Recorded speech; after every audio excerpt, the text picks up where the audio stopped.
Now, there are only a few blowers in this world that will last you a lifetime. This is one of them, if you know this one repair.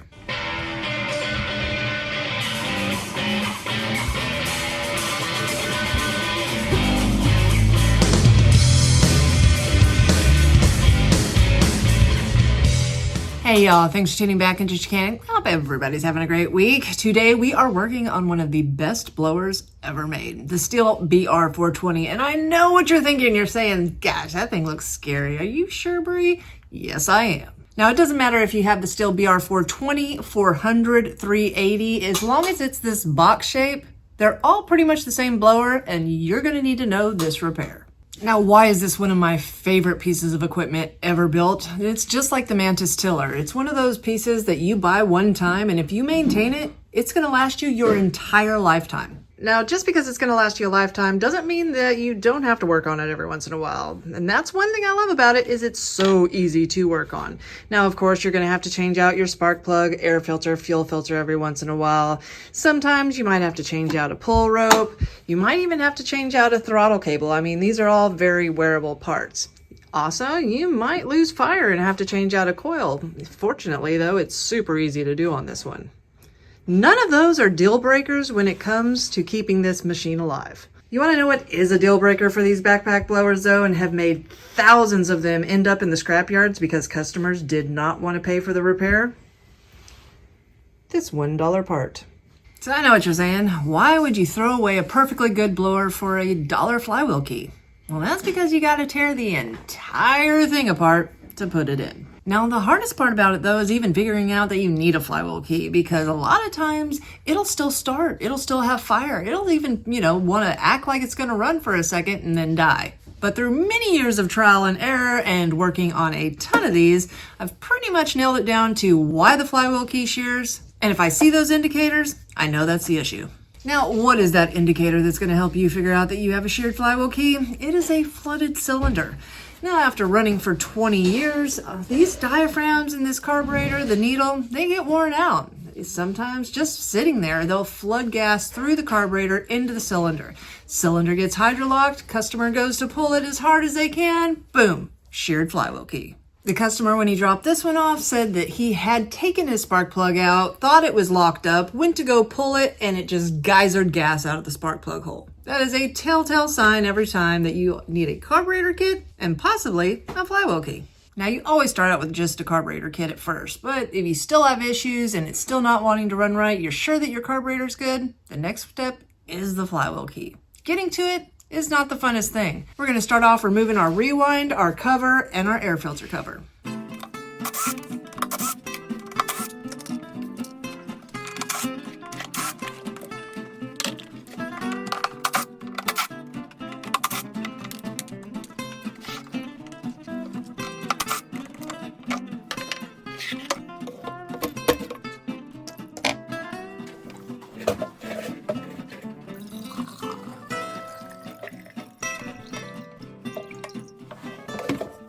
Well, now we can see the flywheel down in there against the coil.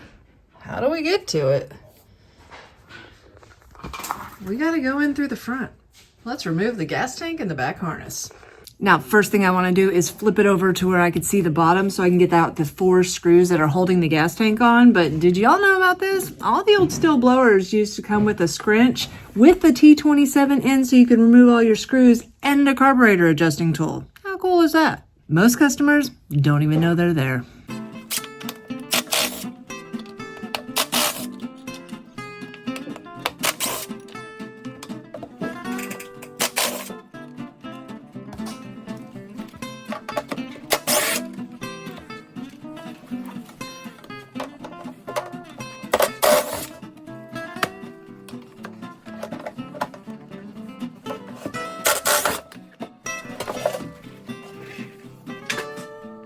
Now that we have the back harness off, we are going to remove this entire shroud right here.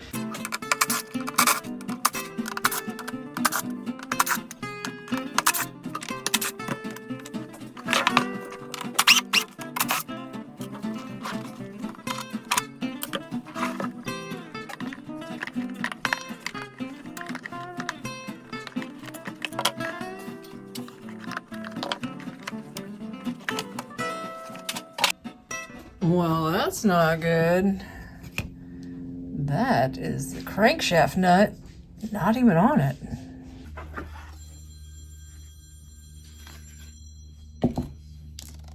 Now, I sort of wasn't expecting that. Usually the flywheel nut is on the end of the crankshaft. I removed these 3 bolts from the fan and the flywheel will still be attached, and I'd have to get my air hammer out and pry it off. But it was just laying in there, sort of. So I don't have to do that today. I did check the inside to make sure that the keyway is still good. It is really good on the flywheel, but you can definitely see it sheared off here on the crankshaft. Hopefully you can see it right here. That's the flywheel key, flush with the crankshaft. It's completely sheared off there. I'm gonna have to beat it out. Since I'm doing a carburetor kit on this, I'm gonna go ahead and cut these fuel lines, get this gas tank cleaned up. I did just find part of the sheared key though.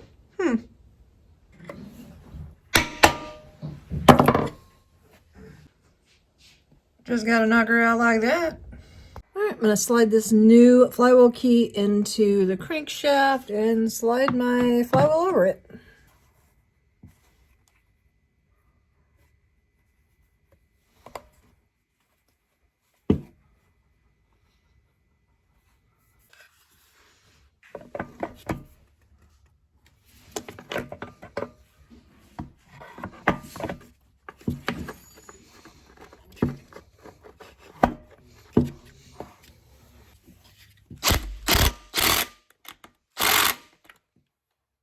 So we got the flywheel key replaced, and that's all good, but we don't want this problem to happen again, so we gotta put a kit in this carburetor.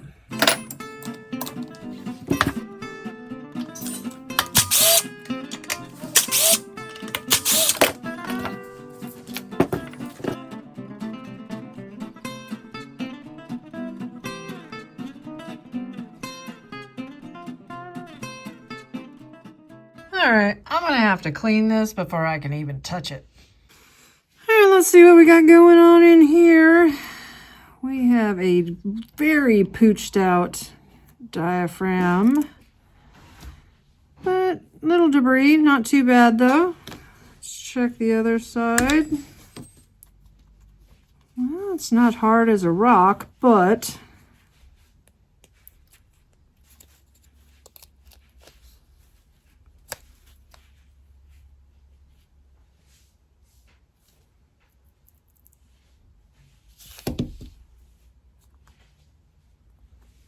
it's not really new. You're a little crunchy in it.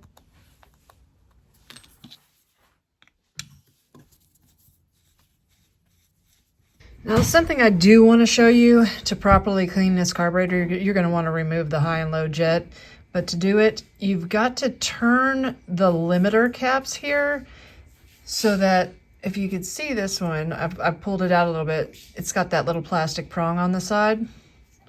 And then you can see in the metal insert there, you have to line it up with that little notch. That way you can get something, you know, a picker tool, and pick it right out. So I've already got them lined up. And there is a special tool for this, but most people at home are not going to have that tool. As you can see there, it's just that little notch that you got to get through there. Let's get this other one out.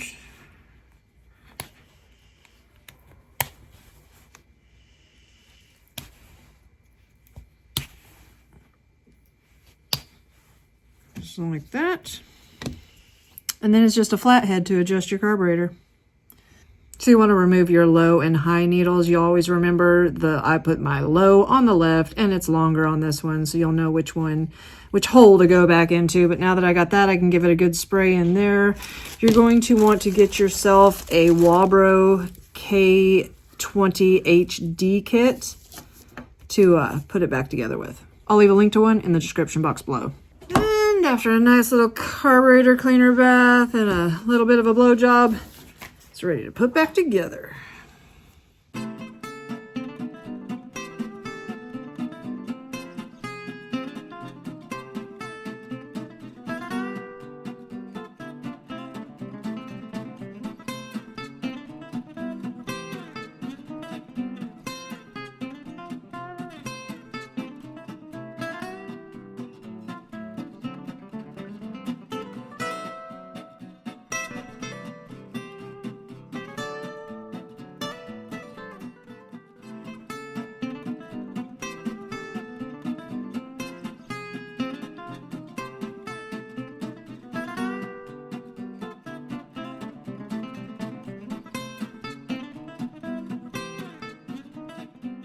Well, that's put back together. I am going to go ahead and change out the tank vent line, the fuel line, and the fuel filter.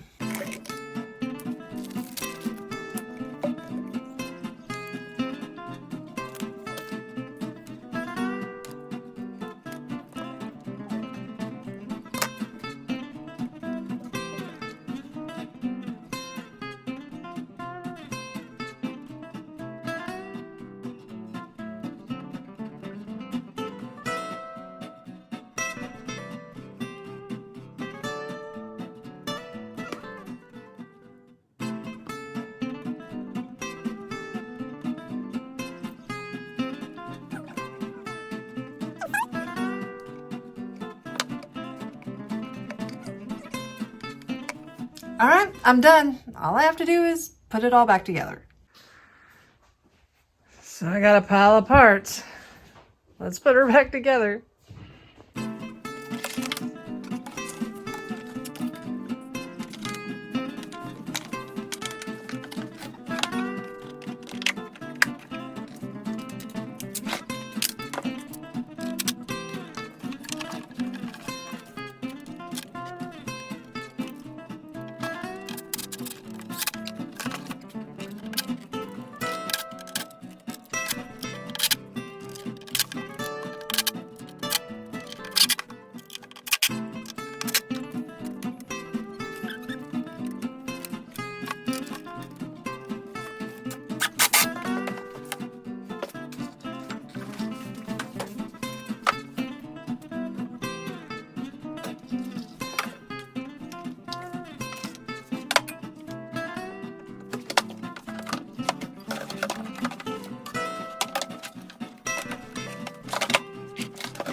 All right, guys, I got her all fixed up and pretty. Let's see if she's gonna run.